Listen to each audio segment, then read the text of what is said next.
Hello, my name is Christy, aka Pryncessme, and welcome to another project. Let's just get right down into it, huh?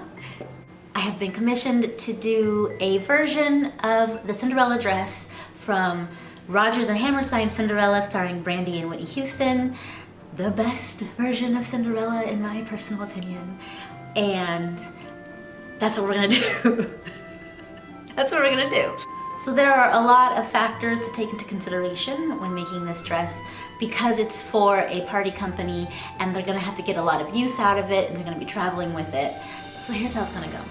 So I need to design, then I'm going to create a mock-up. After the mock-up, then we'll start making it for reals, and then hopefully when we get done, we'll have a big photo shoot reveal, and that will be really fun. That's the best part. Let's just do the design portion. Wait, no. Let me show you the materials. Okay, be right back. So first off, oh no, there's a hole in this. Claudia, were you playing with this? Can you not, please? No. First off, we have this satin that I got, I think, a long time ago. So I think this will be the underlayer. And then for the top, this is what I got for the bodice. For the skirt, the actual skirt is all tulle, which is lovely, but that means I need a lot of tulle to make it as fluffy as I want it to be.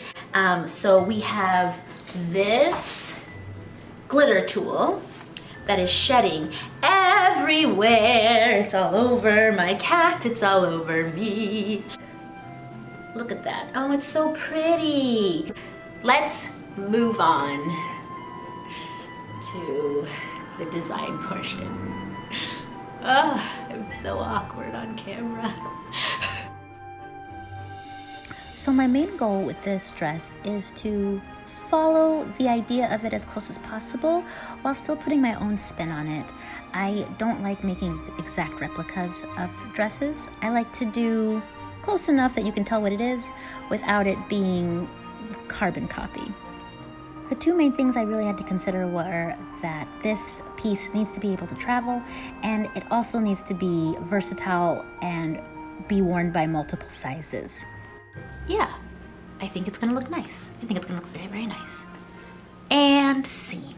The next step was to draft a pattern. I'm not really good at drafting patterns completely freehand, so I just went through a series of commercial patterns and tried cutting them out and seeing how they've pieced themselves together until I found one that I thought would work but also be adjustable. And I thought I was gonna get so many things done, but so it's 6:22 in the evening. I fell asleep because I love naps. Let's be productive. I spent the evening playing catch up by stitching together all the different bodice mock-ups I had cut out in the afternoon.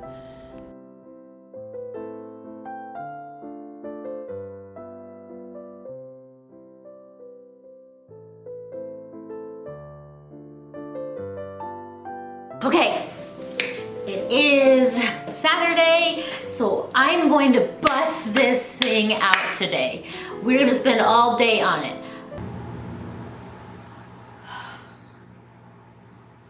I'm so tired. Here's what I'm gonna try to accomplish. Today, we have the fabric for our bodice and also work on the peplum part of it too. I have some of this stuff that I got at Joann's. They didn't have baby blue, surprise, surprise. So today I have to dye it. We're gonna see what happens. We're gonna see what happens. So let's get to it. Oh, I could really use a nap right now.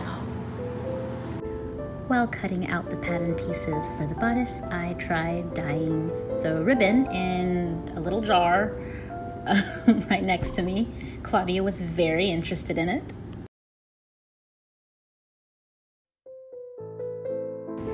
the good news is that it worked. It dyed it very nicely. The bad news was it worked really quickly, so I was kind of afraid that I had messed it up, but I pulled it out just in time and continued on my way. Crisis averted.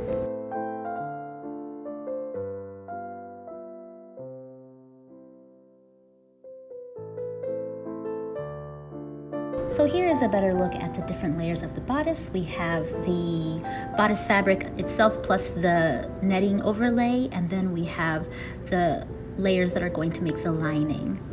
After ironing out the pieces so that they were ready for sewing, I used some temporary spray glue to adhere the netting to the base fabric, and then stitched all of that together so that nothing would fly around, and then proceeded to stitch it to its other pieces to create the bodice. After I had stitched up the bodice and the lining fabric, it was time to add the boning. I don't know what day this is, but it's obviously a different day because I'm wearing a different shirt. On this day, I worked on the sleeves. I didn't have an actual pattern that had the sleeves that I wanted, so I had to do a lot of trial and error to find what I wanted, as well as figuring out how to attach the ribbon so that it draped really nicely on the sleeve.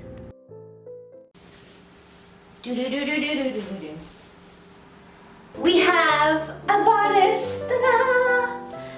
Next step is creating the peplum part of the skirt of the Next step is creating the peplum part of the bodice. It is asymmetrical. It's shorter in the front and longer in the bottom, longer in the back. So I think what I'm going to do is I'm going to measure around and then use that as the circumference for a circle skirt. And then once the circle skirt is completed at its longest, I'll just trim it to be higher in the front, and hopefully it will look really good. Sometimes I forget I have a cat and that maybe I shouldn't do certain things on the floor because she gets really interested and at the wrong times.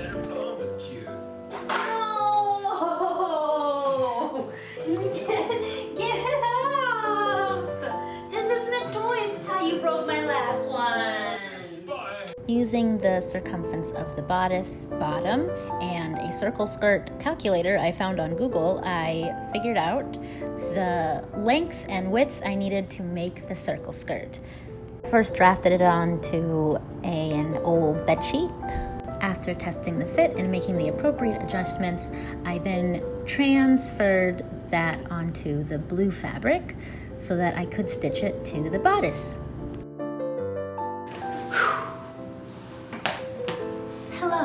Welcome back. Here's what I'm gonna try really hard to do today. I wanna attach all the bodice pieces finally all together. At least start the skirt. So let's get started. First up was matching all of the peplum layers before attaching them to the bodice. And after sewing all the layers together and then sewing it to the bodice, I did a little bit of hand sewing to tack the linings together and to hide the seam so that everything looked really nice and professional.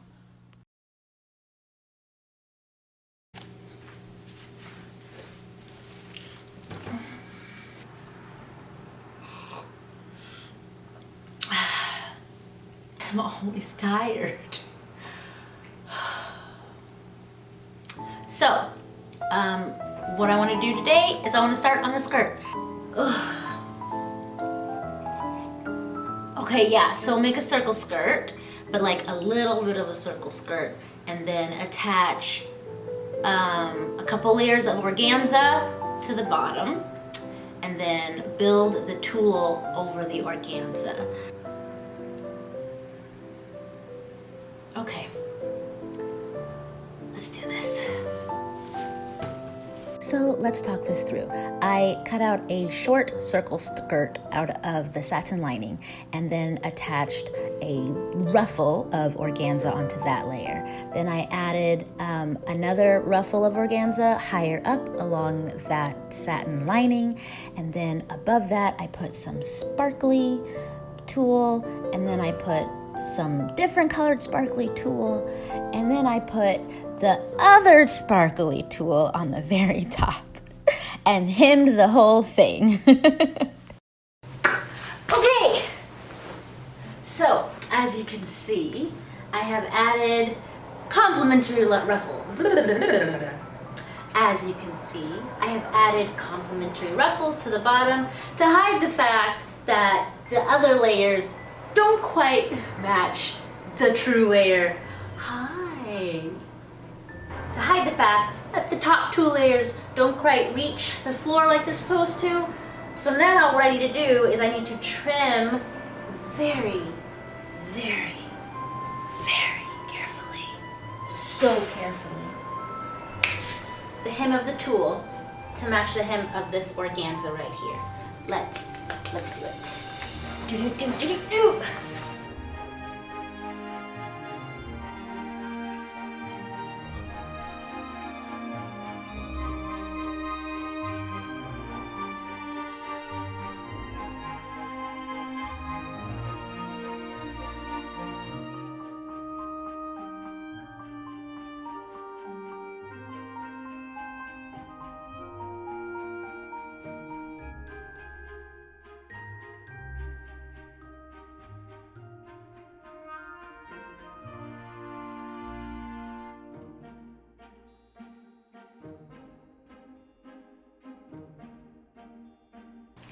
I'm so excited. I think we're almost done. Today I want to try to finish it. I want to try to finish this bodice. So I'm gonna put in the corset back lacing, and then the last thing to do is just have fun and bedazzle this thing, and then I'm done. Eee, I'm so excited.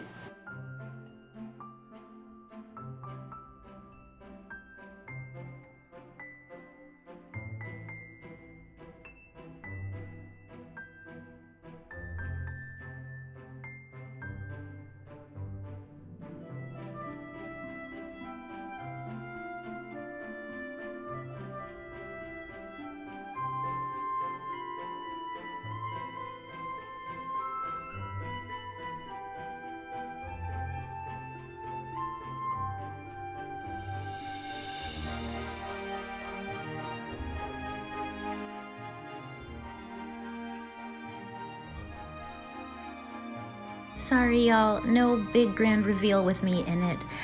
There probably won't be any footage of me in this dress until I debut it for the client at an upcoming ball later on this year.